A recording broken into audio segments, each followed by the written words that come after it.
Kamusta pong muli mga kabayan? Sana po nasa mabuti po tayong kalagayan. Nagbabalik pong muli ang inyong katambay para po magkomento po sa inyo. Si Katambay Manong po dito po sa Tambayan mga kabayan. Magandang araw po muna, tanghali, hapon, gabi, madaling araw po sa atin lahat. Saan man sulok ng bansa o mundo tayo naroon. Naway maingatan po tayo mga kabayan. Ito po, komentuhan po natin. Napakaganda po nitong panuurin at talagang napakasaya po ng magkapatid, ang mag-sister na sa kabila po na ginagawa po sa kanyang pamumulitika ay pa-chill-chill lang po. Chill-chill lang. Walang problema mga tambay. Dahil hindi naman niya iniintindi yung mga gawa-gawang issue sa kanya dahil mismo sa sarili niya ay wala siyang nilalabag na batas. Lalo-lalo na ang binibintang nilang korupsyon mga tambay. Kaya po, ang media, ang mainstream media ay siyempre po parang hindi masaya dahil ang Vice President ay ini-enjoy niya po ang kanyang bakasyon mga tambay. Kaya po yung mga haters po at yung mga gumagawa po ng pamumulitika sa Vice President, yung kanilang political motivation, di ba? Political harassment, ay talagang masamang-masama po ang mga itsura nito. Lalo sa social media, yung mga bayaran dyan. Talagang kung ano-ano naman po ang sasabihin yan, mga tambay. At tayo naman po, natutuwa po dahil nga po, ang Vice President ay hindi niya po iintindihin dahil nga po, mga basura, basura, basura ang mga binibintang sa kanya. Kaso, impeachment ay puro basura lamang mga tambay. Ito po, pakinggan po natin ang balita mga tambay. At nakakatuwa mga tambay. Nasa Japan ang magkapatid, si Kitty Duterte, ang mga sa susunod na mga ilang panahon ay isa na rin pong lingkod bayan at syempre po ang Vice President Sara Duterte. Mga kababayan, tingnan po natin at pakinggan po natin. Nagtungo sa Japan si Vice President Sara Duterte. Makikita sa mga larawan nito at video sa social media na nag-enjoy ang pangalawang Pangulo sa kanyang pamamasyal kasama ang kapatid na si Kitty. Ini-explore nila ang mga landmark structure at magagandang lugar sa Japan. Nakisalamuha rin ang magkapatid na Duterte sa mga overseas Filipino workers sa Okinawa nitong Martes kung saan pinagbigyan ni VP Sara na magpakuha sila ng litrato kasama siya. Yan, diba? Mga kabayan, sa kabila po na ginagawa po sa kanya, patong-patong, pati NBI, pati DOJ, di ba? Na talagang impeachment, tapos meron pang kasong kriminal, pero na basura lang yata, mga tama, at iba, puro basura lang naman yan. Ito po yung ginayon sa TikTok po, kumakalat din po yung sa TikTok. Tingnan po natin sa TikTok mga kabayan, na ang Vice President po at ang kanyang bunsong kapatid na si Kitty, ay masayang-masaya po sila. Nag-TikTok pa mga kabayan, nag-TikTok pa. Naka-upload sa TikTok mga tambay. Tingnan niyo po, ang ganda, magandang magkapatid. Tingnan niyo po, di ba napakagandang tingnan ng magkapatid.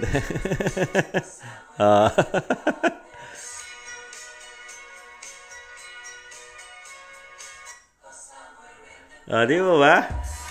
Diyan ka magtataka, di ba? Pero pag magtataka ka, wala kang makikitang, ibang-iba. Pag nakita mo po sila, ang anak ng mga Duterte, makikita mo na makikinis, maayos, magaganda, magwapo.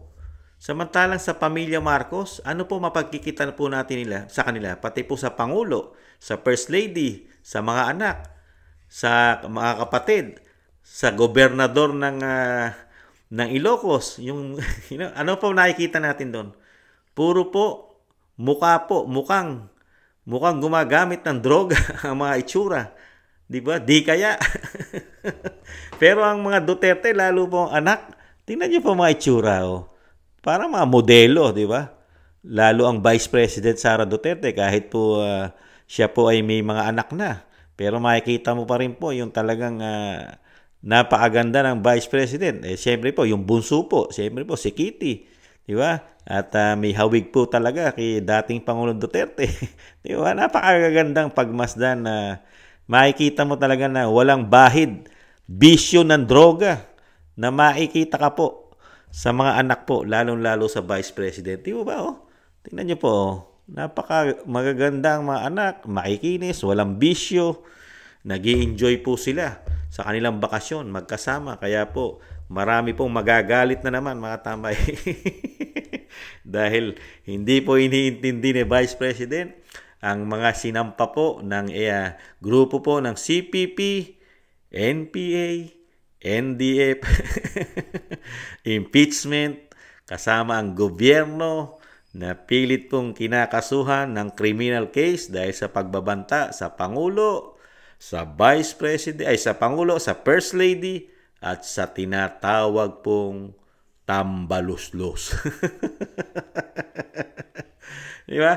Kaya po, relax lang po. Pagka may panahon po, alam naman po natin, may mga bakasyon po yan ang mga opisyal natin. Kung ang Pangulo nga, binililibot ang buong mundo. Di ba? Yung kanyang travel. Napakaraming biyahe. Wala naman nahita yata ang bansa natin. Isang damukal ang biyahe ng Pangulo. Pero wala tayong nahita na sinasabing magbibigay ng libu-libong trabaho, magbabangon sa ekonomiya sa ating bansa. Pero sa kabila nun, zero, mga tambay. Bagsak ang ekonomiya. Ito mga tambay, tingnan po natin. No? Ibang-iba po itsura, di ba? Ibang-iba ang itsura ng magkapatid na anak ng dating Pangulong Duterte. Ikumpara mo po sa mga pamilya o lahi ng mga Marcos. Tingnan mo, katulad po nito, yung gobernador po na anak ng Senadora Amy Marcos. Tingnan nyo po.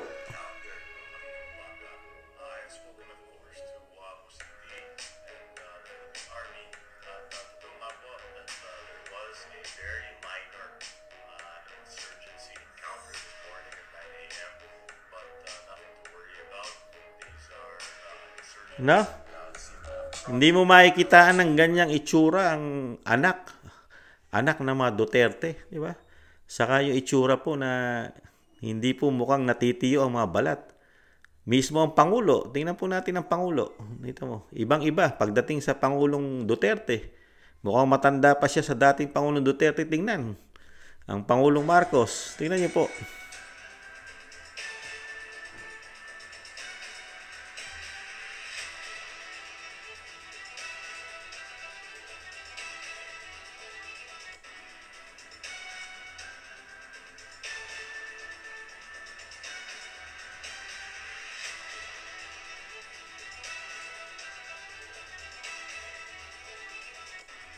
Nakita niyo po, no? Ibang-iba po. Ibang-iba po pagka nakita mo po ang pamilya Marcos. Ganon din po yung anak. Pag nakita niyo po, di ba? Lumuluang mata.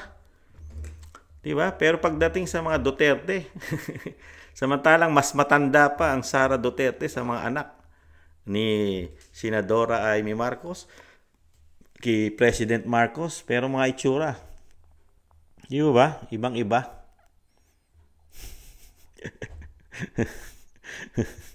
Kaya mga kababayan, lumalabas po kasi sa itsura. Sa itsura po kasi nakikita, di ba? Yung side effect. Yung side effect po kasi ng droga, lalo po drugs, lumalabas po kasi sa itsura ng tao yan. Di ba? Dito po sa pamilya Duterte, wala po tayong nakikita na lumalabas sa itsura nila ang bisyo ng droga. Pero dito po sa pamilya Marcos, lumalabas po ang depekto, ang side effect, di umano ng droga sa pamilya Marcos. Di umano. Mayayaman po ito. May mga gintong kutsara po ito. Gintong bowl o gintong arinola, mga bayan. Pero mga itsura, may mga side effect. Kaya po ito po, napakaganda pong balita po ito mga tambay, di ba? Nakita po natin ang ginawa po ng Vice President, enjoy, kasama pamilya, kasama ang kapatid, nag-enjoy sila sa Japan, pati po ang ating mga kababayan sa Japan na nakahalubilo po ng Vice President. Nakakatuwa po. I'm very proud na ang ating mga kababayan ay makadaupan palad, mga tamay. Makasama nila, makahalubilo ang Vice President na naglilingkod po ng tapat at napakasipag na Vice President. Working hard Vice President. Bimo, kauna-unang Vice President ang nagtatag, gumawa na maglagay po ng offices, satellite offices po ng Office of the Vice President. Luzon, Visaya, Mindanao. Lahat po ay may pagtugon, pagtulong, lalong-lalo na sa pagbibigay po sa mga Pilipino na turuan, makabangon sa buhay, makapagnegosyo, at yung sinasabi pong tulong po, lalo po tayo po ay nawawalan na po ng mahal sa buhay, pagpapalibing man lamang ay hirap tayo, ay meron pong suporta ang Vice President. Kaya lang po, ang napakasakit lang po nangyari, kinitil po. Ang mga proyekto po ng Vice President ay malaki po ang nabawas at nawala. Dahil po sa ginawa pong panggigipit, dahil sa pamumulitika sa kanya, dahil nga po sa issue at umuugong ng mga bali-balita na meron daw pong tao na politiko na gustong-gusto na at sabik na sabik nang maging Vice President sa napakaiksing panahon. Dahil daw po, hindi raw po kayang talunin ng taong ito sa halalan ang isang Vice President, Sara Duterte. Kaya ginagawa na raw po nila ng mabilisan matanggal kahit po puro ang kanilang ginagawang pagbibintang ay puro pang basura lamang, gawa-gawang issue na hindi naman po nila mapatunayan dahil nga basura, pilit pa rin nilang ginagawa gamit ang pera daw ng taong bayan. Trillion, billion. Di ba? Senadora Amy na nga lang di ba? Nagsabi sa mga Pilipino, ugong-ugong daw po, 1 trillion ang budget sa Vice President para matanggal sa pwesto. At napatunayan naman natin, yung ginawa pong impeachment sa Kongreso, 100 to 150 million daw patas. Isang pirma para lang daw ma-impeach sa Kamara ang isang Vice President. Napakarami pong congressman nagpatotoo. Kaya may katotohanan pala yung pinasabog ni Senadora Amy Marcos. Mga kababayan, 1 trillion ang budget. Kaya tuwan-tuwa po ang mga politiko, lalong-lalo ang mga congressman dahil easy money. Easy money, isang pirma, kapalit, daan-daang milyon. May panahon din po dyan. May mga panahon po yan para dyan. Panahon po yan. Panahon po kasi ng korupsyon. Sa panahon po natin ngayon, bagong Pilipinas, panahon po ng korupsyon. Ayon na rin mismo yan sa dating Pangulong Duterte, kay Attorney Vic Rodriguez, nasa panahon tayo ng bagong Pilipinas na puro daw korupsyon. Hindi katulad sa panunungkulan ni dating Pangulong Duterte, nasa panahon tayo ng pagbabago ng bansa. Binabago sa krimen, sa droga, binabago ang bansa lalo sa mga terorista, di ba? Sa masasamang tao at binago ang bansa sa mga oligarko na hindi nagbabayad ng tamang buwis. Napakaraming binago at pagbabago sa panahon ni dating Pangulong Duterte. Pati mga oligarko na hindi nagbabayad ng napakatagal na panahon ng tamang buwis, nasingil, nagbayad. Sa panahon ngayon, iba na po. Panahon ni dating Pangulong Duterte, build. Napakarami nagawa. Kahit may pandemya, napakarami sakuna. Dinanas niya sa panunungkulan niya, napakaraming nagawa. Build. Pati nga ilog, dagat na ginawang taian, nalinis pa. Ilog Pasig, Boracay, Manila Bay na walang nakagawang presidente. Pero pagdating sa mga korap na politiko, masama pa ang Duterte. Sa mga bayaran daw na social media, masama ang Duterte. Sa mga nababayaran daw po mainstream media, masama ang Duterte. Ganyan po ang pera, nakakasilaw, lalo kung ikaw ay mukhang pera. Di ba? Kaya po mga kababayan, maging matalino po tayo sa pagboto. Mga kababayan, kasi baka silawin tayo sa pera dahil nga po, ang sinasabi nga po, pagdating kay dating Pangulong Duterte, Atty. Vic, nasa panahon po tayo ngayon ng pera dahil sa dami po ng korupsyon. Ayon na po yan kay Atty. Vic. Isang damukal na korupsyon daw po. Pera lang ng flood control, napakaraming bilyon-bilyon. Wala pa ang ginto. Wala pa ang budget natin na ginagawa nila. Mga extraordinary, mga blanco. Di po ba? Kaya po, Vice President, gawin niyo po ng gawin. Ipakita niyo po sa taong bayan at lalong-lalo po sa mga haters po ninyo na kayo po ay walang tinatago, chill-chill lang, talagang bakasyon, i-enjoy ang bakasyon dahil wala naman pong mapapala kung seseryosohin mo ang mga basura na binibintang nila sa inyo. Ingat-ingat po, Vice President. At syempre po, ang suporta po ng taong bayan ay nasa mga Duterte at nasa inyo. Ang Agila ay malapit nang dumapo sa Malacanang. At ang Agila, lahat ng mga balimbing, mga kurap, lalong-lalo na mga bayaran sa social media, ay dadagitin po yan ng Agila, mga kababayan. At marami po dyan mawawala sa Pilipinas. Magbabakasyon ng 6 na taon o higit pa. Katulad ng ginawa ng mayor ng Iloilo na nabigyan ng pardon. Maraming salamat po mga kabayan. Isama po natin sa dasal, pag-iingat, si Vice President at syempre po ang buong pamilya po ng Duterte.